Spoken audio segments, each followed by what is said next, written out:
ಅವನಿಗೆ ಡೈರೆಕ್ಟ್ ಆಗಿ ಬಂದು ಐ ಲವ್ ಯು ಅಂತ ಹೇಳಕ್ಕೆ ಮೀಟ್ರಿಲ್ಲ, ಅದಕ್ಕೆ ಲವ್ ಮಾಡಕ್ ಗುಂಡ್ಗೆ ಬೇಕು ಅಂದಿದ್ದು. ಹೇ, ಪ್ರಪಂಚದಲ್ಲಿ ಪ್ರತಿದಿನ ಕೋಟ್ಯಾಂತರ ಹುಡುಗರು ಹುಡುಗಿರಿಂದ ಆಲಿತಾನೆ ಇರ್ತಾರೆ, ಒಬ್ರಲ್ಲ ಒಬ್ರು ಪ್ರಪೋಸ್ ಮಾಡ್ತಾನೆ ಇರ್ತಾರೆ. ಹಂಗ ಅನ್ಬಿಟ್ಟು ನಿನ್ನಂಗೆ ನಿನ್ ಗುಂಡ್ಗೆ ಇದೆಯಾ ನಿನ್ ಗುಂಡ್ಗೆ ಇದೆಯಾ ನಿನ್ ಗುಂಡ್ಗೆ ಅಂತ ಕೇಳ್ಕೊಂಡು ಯಾರು ಲವ್ ಮಾಡಲ್ಲ. ಹಂಗಂತ ಹೇಳಿ ಪ್ರಪೋಸ್ ಮಾಡಿದವ್ರನ್ನೆಲ್ಲ ಅಷ್ಟ್ ಈಸಿಯಾಗಿ ಯಾವ ಹುಡುಗಿರು ಒಪ್ಕೊಳ್ಳಲ್ಲ. ನಮ್ಗೆ ನಮ್ ಲೈಫ್ ಪಾರ್ಟ್ನರ್ ಹೀಗೆ ಇರ್ಬೇಕು ಅಂತ ಆಸೆ ಇರುತ್ತೆ, ಕನ್ಸಿರುತ್ತೆ.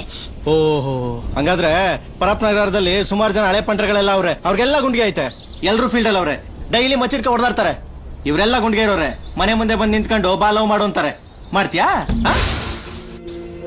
ಏಯ್, ಯಾವ್ದೇ ಹುಡುಗ ಬಂದು ಫಸ್ಟ್ ಐ ಲವ್ ಯು ಹೇಳಿದ್ರೆ ಥ್ಯಾಂಕ್ಸ್ ಹೇಳೋದ್ ಕಲೀರಿ.